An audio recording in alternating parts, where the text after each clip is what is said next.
I'm the developer of Linguistic Genomics, which was the first platform on which you could determine the intent of communication rather than the literal artifact of communication.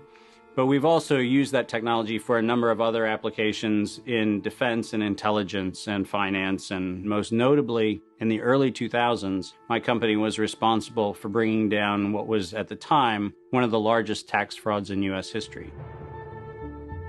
We maintained a series of inquiries into every individual, every organization, and every company that is involved in anything that either blurs the line of biological and chemical weapons or crosses that line in any of 168 countries. In 1999, there were 1 million patents digitized by IBM. And those 1 million patents were the first time human innovation had been put into an electronic digital searchable format. We took that information and we did a very simple exercise using our linguistic genomics technology, where I made the horrific assessment that approximately 1/3 of all patents filed in the United States were functional forgeries, meaning that while they had linguistic variations, they actually covered the same subject matter. In 1999, patents on coronavirus started showing up, and thus began the rabbit trail. March 2003, panic grips Hong Kong as a deadly new virus sweeps through the city. In 2003, the Center for Disease Control saw the possibility of a gold strike, and that was the coronavirus outbreak that happened in Asia. They saw that a virus they knew could be easily manipulated was something that was very valuable, and in 2003 they sought to patent it. And they made sure that they controlled the proprietary rights to the disease, to the virus, and to its detection, and all of the measurement of it. We know that Anthony Fauci, that Ralph Baric, that the Center for Disease Control, and the laundry list of people who wanted to take credit for inventing coronavirus were at the hub of this story.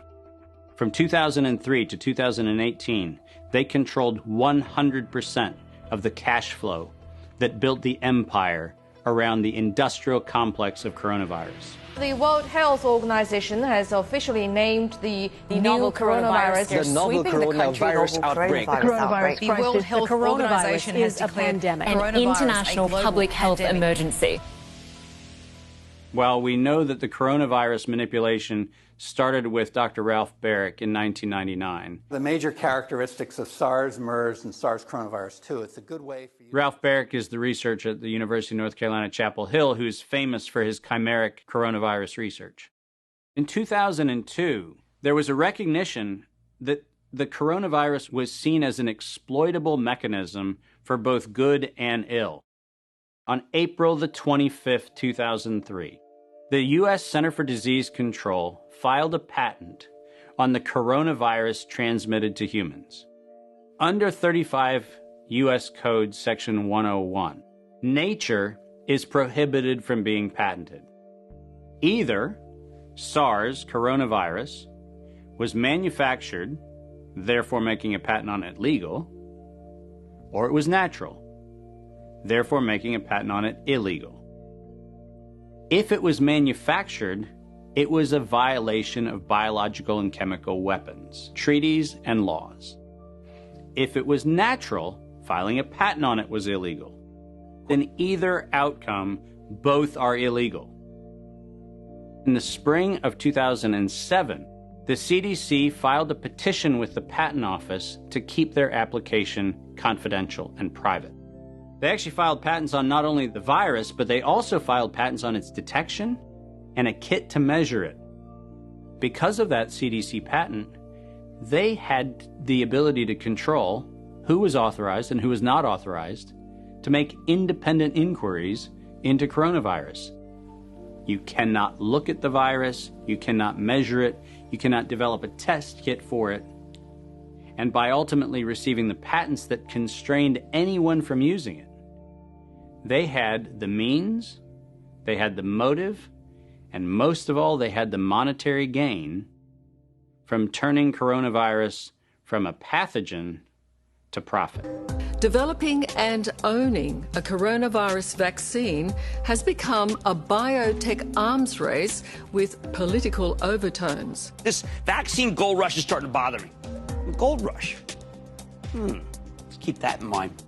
And so somewhere between 2012 and 2013, something happened.